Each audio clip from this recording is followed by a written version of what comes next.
حضرت عائشہ رضی اللہ تعالیٰ عنہ نے بتلایا کہ ہم رسول اللہ صلی اللہ علیہ وسلم کے ساتھ بعض سفر غزوہ بنو المصطلق میں تھے۔ جب ہم مقام بیدا یا ذات الجیش پر پہنچے تو میرا ایک ہار کھو گیا۔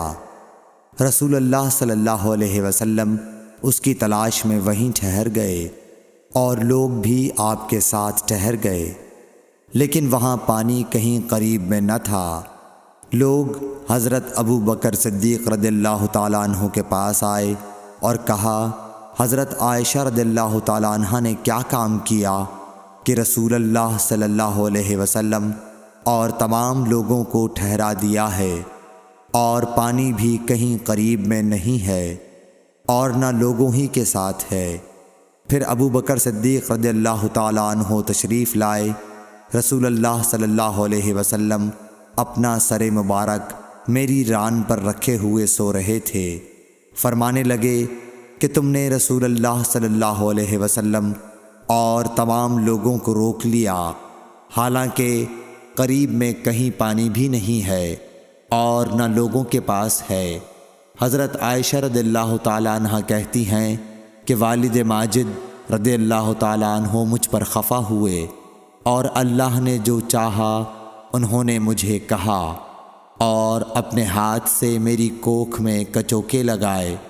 رسول اللہ صلی اللہ علیہ وسلم کا سر مبارک میری ران پر تھا، اس وجہ سے میں حرکت بھی نہیں کر سکتی تھی۔ رسول اللہ صلی اللہ علیہ وسلم جب صبح کے وقت اٹھے تو پانی کا پتہ تک نہ تھا۔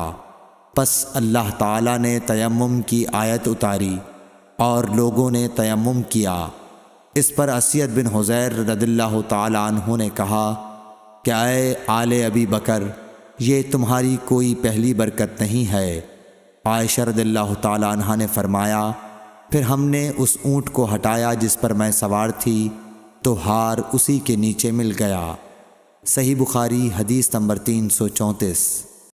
جابر بن عبداللہ نے خبر دی کہ نبی صلی اللہ علیہ وسلم نے فرمایا، مجھے 5 چیزیں ایسی دی گئی ہیں جو مجھ سے پہلے کسی کو نہیں دی گئی تھیں۔ 1 مہینہ کی مسافت سے رعب کے ذریعے میری مدد کی گئی ہے، اور تمام زمین میرے لیے سجدہ گاہ اور پاکی کے لائق بنائی گئی۔ پس میری امت کا جو انسان نماز کے وقت کو جہاں بھی پالے اسے وہاں ہی نماز ادا کر لینی چاہیے، اور میرے لیے غنیمت کا مال حلال کیا گیا ہے، مجھ سے پہلے یہ کسی کے لیے بھی حلال نہ تھا، اور مجھے شفاعت عطا کی گئی، اور تمام انبیاء اپنی اپنی قوم کے لیے مبعوث ہوتے تھے، لیکن میں تمام انسانوں کے لیے عام طور پر نبی بنا کر بھیجا گیا ہوں۔ صحیح بخاری حدیث نمبر 335۔ حشام بن عروہ نے اپنے والد سے روایت کیا، وہ حضرت عائشہ رضی اللہ تعالیٰ عنہ سے، کہ انہوں نے حضرت اسما سے ہار مانگ کر پہن لیا تھا، وہ گم ہو گیا۔ رسول اللہ صلی اللہ علیہ وسلم نے ایک آدمی کو اس کی تلاش کے لیے بھیجا، جسے وہ مل گیا۔ پھر نماز کا وقت آ پہنچا اور لوگوں کے پاس جو ہار کی تلاش میں گئے تھے پانی نہیں تھا۔ لوگوں نے نماز پڑھ لی اور رسول اللہ صلی اللہ علیہ وسلم سے اس کے متعلق شکایت کی۔ پس خداوند تعالیٰ نے تیمم کی آیت اتاری، جسے سن کر اسید بن حضیر نے حضرت عائشہ رضی اللہ تعالیٰ عنہ سے کہا، آپ کو اللہ بہترین بدلہ دے، واللہ جب بھی آپ کے ساتھ کوئی ایسی بات پیش آئی جس سے آپ کو تکلیف ہوئی تو اللہ تعالیٰ نے آپ کے لیے اور تمام مسلمانوں کے لیے اس میں خیر پیدا فرما دی۔ صحیح بخاری حدیث نمبر 336۔ ابن عباس رضی اللہ تعالیٰ عنہ کے غلام عمیر بن عبداللہ نے کہا کہ میں اور عبداللہ بن یسار، جو کہ حضرت میمونہ رضی اللہ تعالیٰ عنہا زوجہ نبی کریم صلی اللہ علیہ وسلم کے غلام تھے، ابو جہیم بن حارث بن سما انصاری صحابی کے پاس آئے۔ انہوں نے بیان کیا کہ نبی کریم صلی اللہ علیہ وسلم بار جمل کی طرف سے تشریف لا رہے تھے۔ راستے میں ایک شخص نے آپ کو سلام کیا، یعنی خود اسی ابو جہیم نے، لیکن آپ نے جواب نہیں دیا۔ پھر آپ دیوار کے قریب آئے اور اپنے چہرے اور ہاتھوں کا مسح کیا، پھر ان کے سلام کا جواب دیا۔ صحیح بخاری حدیث نمبر 337۔ ایک شخص عمر بن خطاب کے پاس آیا اور عرض کی کہ مجھے غسل کی حاجت ہو گئی اور پانی نہیں ملا، تو میں اب کیا کروں؟ اس پر عمار بن یاسر رضی اللہ تعالیٰ عنہ نے حضرت عمر بن خطاب رضی اللہ تعالیٰ عنہ سے کہا، کیا آپ کو یاد نہیں جب میں اور آپ سفر میں تھے، ہم دونوں جنبی ہو گئے، آپ نے تو نماز نہیں پڑھی، لیکن میں نے زمین پر لوٹ پوٹ لیا اور نماز پڑھ لی۔ پھر میں نے نبی کریم صلی اللہ علیہ وسلم سے اس کا ذکر کیا تو آپ نے فرمایا کہ تجھے بس اتنا ہی کافی تھا، اور آپ نے اپنے دونوں ہاتھ زمین پر مارے، پھر انہیں پھونکا اور دونوں سے چہرے اور پونچھوں کا مسح کیا۔ صحیح بخاری حدیث نمبر 338۔ عمار بن یاسر نے یہ واقعہ بیان کیا جو پہلے گزر چکا، اور شعبہ نے اپنے ہاتھوں کو زمین پر مارا، پھر انہیں اپنے منہ کے قریب کر لیا اور پھونکا، پھر ان سے اپنے چہرے اور پونچھوں کا مسح کیا۔ اور نضر بن شمیل نے بیان کیا کہ مجھے شعبہ نے خبر دی حکم سے کہ میں نے زر بن عبداللہ سے سنا، وہ سعید بن عبد الرحمن بن ابزہ کے حوالے سے حدیث روایت کرتے تھے۔ حکم نے کہا کہ میں نے یہ حدیث ابن عبد الرحمن بن ابزہ سے سنی، وہ اپنے والد کے حوالے سے بیان کرتے تھے کہ عمار نے کہا جو پہلے مذکور ہوا۔ صحیح بخاری حدیث نمبر 339۔ ابن عبد الرحمن بن ابزہ سے روایت ہے، وہ اپنے والد سے، کہ وہ حضرت عمر رضی اللہ تعالیٰ عنہ کی خدمت میں حاضر تھے، اور حضرت عمار رضی اللہ تعالیٰ عنہ نے ان سے کہا کہ ہم ایک لشکر میں گئے ہوئے تھے، پس ہم دونوں جنبی ہو گئے، اور اس میں ہے کہ بجائے نفخہ فیہما کے انہوں نے تفل فیہما کہا۔ صحیح بخاری حدیث نمبر 340۔ حضرت عمار رضی اللہ تعالیٰ عنہ نے عمر رضی اللہ تعالیٰ عنہ سے کہا کہ میں تو زمین میں لوٹ پوٹ ہو گیا، پھر نبی صلی اللہ علیہ وسلم کی خدمت میں حاضر ہوا تو آپ نے فرمایا کہ تیرے لیے صرف چہرے اور پونچھوں پر مسح کرنا کافی تھا، زمین پر لیٹنے کی ضرورت نہ تھی۔ صحیح بخاری حدیث نمبر 341۔ عبد الرحمن بن ابزہ نے کہا کہ میں حضرت عمر رضی اللہ تعالیٰ عنہ کی خدمت میں موجود تھا کہ عمار رضی اللہ تعالیٰ عنہ نے ان سے کہا، پھر انہوں نے پوری حدیث بیان کی۔ صحیح بخاری حدیث نمبر 342۔ عبد الرحمن بن ابزہ نے اپنے والد سے، حضرت عمار رضی اللہ تعالیٰ عنہ نے بیان کیا، پس نبی کریم صلی اللہ علیہ وسلم نے اپنے ہاتھوں کو زمین پر مارا اور اس سے اپنے چہرے اور پونچھوں کا مسح کیا۔ صحیح بخاری حدیث نمبر 343۔ ابو رجا نے عمران کے حوالے سے کہا کہ ہم نبی کریم صلی اللہ علیہ وسلم کے ساتھ ایک سفر میں تھے کہ ہم رات بھر چلتے رہے، اور جب رات کا آخری حصہ آیا تو ہم نے پڑاؤ ڈالا، اور مسافر کے لیے اس وقت کے پڑاؤ سے زیادہ مرغوب اور کوئی چیز نہیں ہوتی۔ پھر ہم اس طرح غافل ہو کر سو گئے کہ ہمیں سورج کی گرمی کے سوا کوئی چیز بیدار نہ کر سکی۔ سب سے پہلے بیدار ہونے والا شخص فلاں تھا، پھر فلاں، پھر فلاں۔ ابو رجا نے سب کے نام لیے، لیکن اوف کو یہ نام یاد نہیں رہے۔ پھر چوتھے نمبر پر جاگنے والے حضرت عمر بن خطاب رضی اللہ تعالیٰ عنہ تھے، اور جب نبی کریم صلی اللہ علیہ وسلم آرام فرماتے تو ہم آپ کو جگاتے نہیں تھے، یہاں تک کہ آپ خود بخود بیدار ہوں، کیونکہ ہمیں کچھ معلوم نہیں ہوتا کہ آپ پر خواب میں کیا تازہ وحی آتی ہے۔ جب حضرت عمر جاگ گئے اور یہ آمدہ آفت دیکھی اور وہ ایک نڈر دل والے آدمی تھے، پس زور زور سے تکبیر کہنے لگے۔ اسی طرح بآواز بلند آپ اس وقت تک تکبیر کہتے رہے جب تک کہ نبی کریم صلی اللہ علیہ وسلم ان کی آواز سے بیدار نہ ہو گئے۔ تو لوگوں نے پیش آمدہ آفت مصیبت کے متعلق آپ صلی اللہ علیہ وسلم سے شکایت کی۔ اس پر آپ نے فرمایا کہ کوئی حرج نہیں، سفر شروع کرو۔ پھر آپ تھوڑی دور چلے، اس کے بعد آپ ٹھہر گئے اور وضو کا پانی طلب فرمایا اور وضو کیا اور اذان کہی گئی۔ پھر آپ نے لوگوں کے ساتھ نماز پڑھی۔ جب آپ نماز پڑھانے سے فارغ ہوئے تو ایک شخص پر آپ کی نظر پڑی جو الگ کنارے پر کھڑا ہوا تھا اور اس نے لوگوں کے ساتھ نماز نہیں پڑھی تھی۔ آپ نے اس سے فرمایا کہ اے فلاں، تمہیں لوگوں کے ساتھ نماز میں شریک ہونے سے کون سی چیز نے روکا؟ اس نے جواب دیا کہ مجھے غسل کی حاجت ہو گئی اور پانی موجود نہیں ہے۔ آپ نے فرمایا کہ پاک مٹی سے کام نکال لو، یہی تجھ کو کافی ہے۔ پھر نبی کریم صلی اللہ علیہ وسلم نے سفر شروع کیا تو لوگوں نے پیاس کی شکایت کی۔ آپ پھر ٹھہر گئے اور فلاں یعنی عمران بن حسین رضی اللہ تعالی عنہ کو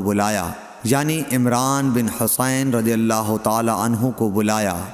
ابو رجا نے ان کا نام لیا تھا لیکن اوف کو یاد نہیں رہا، اور حضرت علی کو بھی طلب فرمایا۔ ان دونوں سے آپ نے فرمایا کہ جاؤ پانی تلاش کرو۔ یہ دونوں نکلے۔ راستے میں ایک عورت ملی جو پانی کی 2 پکھالیں اپنے اونٹ پر لٹکائے ہوئے بیچ میں سوار ہو کر جا رہی تھی۔ انہوں نے اس سے پوچھا کہ پانی کہاں ملتا ہے؟ تو اس نے جواب دیا کہ کل اسی وقت میں پانی پر موجود تھی، یعنی پانی اتنی دور ہے کہ کل میں اسی وقت وہاں سے پانی لے کر چلی تھی، آج یہاں پہنچی ہوں، اور ہمارے قبیلے کے مرد لوگ پیچھے رہ گئے ہیں۔ انہوں نے اس سے کہا اچھا ہمارے ساتھ چلو۔ اس نے پوچھا کہاں چلوں؟ انہوں نے کہا رسول اللہ صلی اللہ علیہ وسلم کی خدمت میں۔ اس نے کہا اچھا وہی جن کو لوگ صابی کہتے ہیں؟ انہوں نے کہا یہ وہی ہیں جسے تم کہہ رہی ہو۔ اچھا اب چلو۔ آخر یہ دونوں حضرات اس عورت کو حضرت صلی اللہ علیہ وسلم کی خدمت مبارک میں لائے اور سارا واقعہ بیان کیا۔ عمران نے کہا کہ لوگوں نے اسے اونٹ سے اتار لیا۔ پھر نبی کریم صلی اللہ علیہ وسلم نے ایک برتن طلب فرمایا اور دونوں پکھالوں یا مشکیزوں کے منہ اس برتن میں کھول دیے، پھر ان کا اوپر کا منہ بند کر دیا، اس کے بعد نیچے کا منہ کھول دیا، اور تمام لشکریوں میں منادی کر دی گئی کہ خود بھی سیر ہو کر پانی پئیں اور اپنے تمام جانوروں وغیرہ کو بھی پلا لیں۔ پس جس نے چاہا پانی پیا اور پلایا، اور سب سیر ہو گئے۔ آخر میں اس شخص کو بھی ایک برتن میں پانی دیا جسے غسل کی ضرورت تھی۔ آپ نے فرمایا لے جا اور غسل کر لے۔ وہ عورت کھڑی دیکھ رہی تھی کہ اس کے پانی سے کیا کیا کام لیے جا رہے ہیں، اور خدا کی قسم جب پانی لیا جانا ان سے بند ہوا تو ہم دیکھ رہے تھے کہ اب مشکیزوں میں پانی پہلے سے بھی زیادہ موجود تھا۔ پھر نبی کریم صلی اللہ علیہ وسلم نے فرمایا کہ کچھ اس کے لیے کھانے کی چیز جمع کرو۔ لوگوں نے اس کے لیے عمدہ قسم کی کھجور، اجوا، آٹا اور ستو اکٹھا کیا، یہاں تک کہ بہت سارا کھانا اس کے لیے جمع ہو گیا۔ تو اسے لوگوں نے ایک کپڑے میں رکھا اور عورت کو اونٹ پر سوار کر کے اس کے سامنے وہ کپڑا رکھ دیا۔ رسول اللہ صلی اللہ علیہ وسلم نے اس سے فرمایا کہ تمہیں معلوم ہے کہ ہم نے تمہارے پانی میں کوئی کمی نہیں کی ہے، لیکن اللہ تعالیٰ نے ہمیں سیراب کر دیا۔ پھر وہ اپنے گھر آئی، دیر کافی ہو چکی تھی، اس لیے گھر والوں نے پوچھا کہ اے فلانی کیوں اتنی دیر ہوئی؟ اس نے کہا ایک عجیب بات ہوئی۔ وہ یہ کہ مجھے 2 آدمی ملے اور وہ مجھے اس شخص کے پاس لے گئے جسے لوگ صابی کہتے ہیں۔ وہاں اس طرح کا واقعہ پیش آیا، خدا کی قسم وہ تو اس کے اور اس کے درمیان سب سے بڑا جادوگر ہے۔ اور اس نے بیچ کی انگلی اور شہادت کی انگلی آسمان کی طرف اٹھا کر اشارہ کیا۔ اس کی مراد آسمان اور زمین سے تھی، یا پھر وہ واقعی اللہ کا رسول ہے۔ اس کے بعد مسلمان اس قبیلے کے دور و نزدیک کے مشرکین پر حملے کیا کرتے تھے، لیکن اس گھرانے کو جس سے اس عورت کا تعلق تھا کوئی نقصان نہیں پہنچاتے تھے۔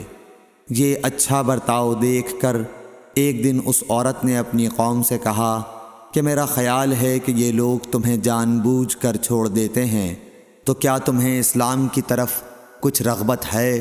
قوم نے عورت کی بات مان لی اور اسلام لے آئی۔ حضرت ابو عبداللہ امام بخاری رحمۃ اللہ علیہ نے فرمایا کہ سبا کے معنی ہیں اپنا دین چھوڑ کر دوسرے کے دین میں چلا گیا۔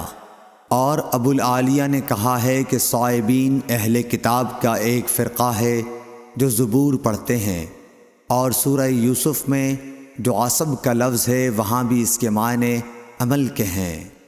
صحیح بخاری حدیث نمبر 344۔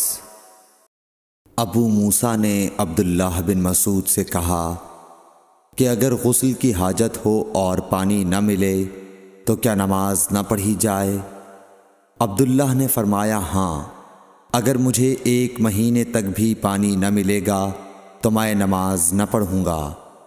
اگر اس میں لوگوں کو اجازت دے دی جائے تو سردی معلوم کر کے بھی لوگ تیمم سے نماز پڑھ لیں گے۔ ابو موسیٰ کہتے ہیں کہ میں نے کہا کہ پھر حضرت عمر رضی اللہ تعالیٰ عنہ کے سامنے حضرت عمار رضی اللہ تعالیٰ عنہ کے قول کا کیا جواب ہوگا؟ بولے کہ مجھے تو نہیں معلوم ہے کہ عمر رضی اللہ تعالیٰ عنہ عمار رضی اللہ تعالیٰ عنہ کی بات سے مطمئن ہو گئے تھے۔ صحیح بخاری حدیث نمبر 345۔ ابو موسیٰ نے پوچھا کہ ابو عبد الرحمن آپ کا کیا خیال ہے کہ اگر کسی کو غسل کی حاجت ہو اور پانی نہ ملے تو وہ کیا کرے؟